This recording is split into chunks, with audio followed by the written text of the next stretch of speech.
भाषणामध्ये असं म्हटलं की आम्ही एकत्र आलो एकत्र राहण्यासाठी। मात्र राज आणि उद्धव एकत्र जर का आले तर महाविकास आघाडीचं काय होणार आणि मुंबई महानगरपालिकेचं कसं होईल? महाविकास आघाडी ही 2019ला विशिष्ट राजकीय परिस्थितीत अस्तित्वात आली।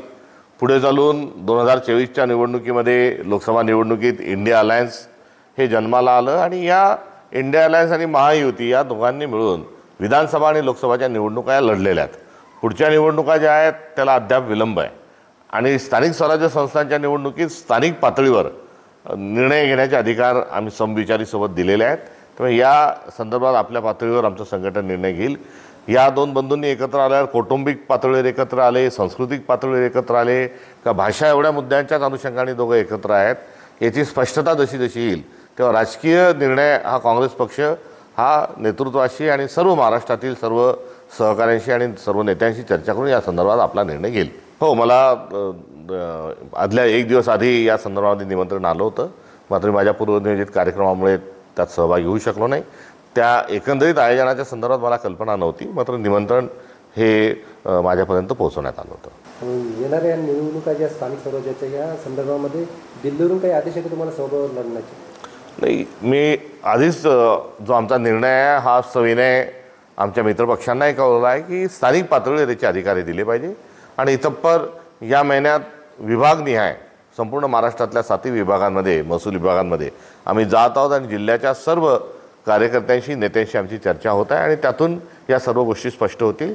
मात्र या संदर्भात आम्ही जो निर्णय आहे तो स्थानिक पातळीवर दिलेला आहे। काल ठाकरे बंधू एकत्र आलेत, काँग्रेसने पाठ फिरवली, नेमकं काय? पाठ फिरवण्याचा आणि सम्मिलित होण्याचा प्रश्नच उद्भवत नाही। हिंदी सक्तीच्या विरोधाच्या अनुषंगानं अनेक राजकीय पक्ष आणि अनेक सामाजिक संघटना भाषा क्षेत्रात काम करणाऱ्या संस्था साहित्यिक आणि अर्थातच काँग्रेसने सर्वप्रथम यामध्ये आवाज उठवला आणि हा निर्णय तुर्तास या शासनाने रद्द केलेला आहे। मात्र सोबतच नरेंद्र जाधव समितीची लटकती तलवार देखील ही ठेवलेली आहे।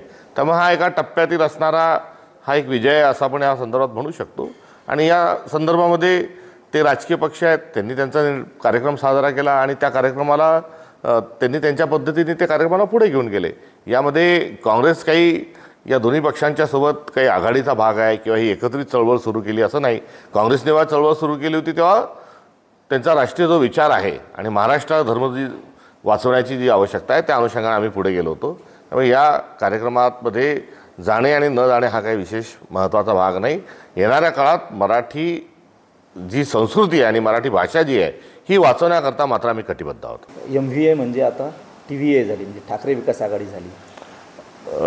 शिंदे यांच्याशी संबंधित असणाऱ्या लोक हे कालपासून माहीत नाही का सुटकात आहेत आणि त्यांची हवा गोल झालेली आहे। त्यामुळे त्याच्या एकंदरीत या फ्रस्ट्रेशनमधून त्यांचं हे वक्तव्य असावं। काँग्रेस ही या देशातला सर्वात जुना राजकीय पक्ष आहे। अनेक उन्हाळे हिवाळे पावसाळे बघितल्यानंतरही आज काँग्रेस या देशाच्या संविधानाच्या संरक्षणार्थ आणि संवर्धनार्थ ठामपणे हा राजकीय भूमीमध्ये आपले पाय रोवून या ठिकाणी उभा राहिलेला आहे। त्यामुळे ही चर्चा आणि अशा प्रकारचे प्रसंग हे काही काँग्रेसला नवे नाहीत। काल आमदार संजय गायकवाड यांनी असं सांगितलं की 16 भाषा छत्रपती संभाजीराजे शिवराय जिजाऊ यांना येत होत्या, ते का मूर्ख होते का?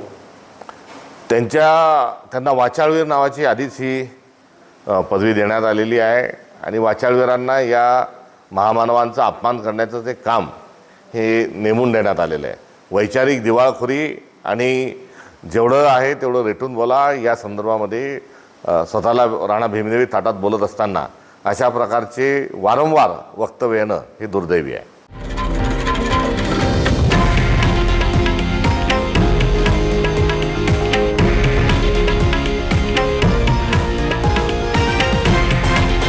हे आहे देशातील नंबर 1 न्यूज नेटवर्क आणि आपण पाहत आहात TV9 मराठी, एकमेव।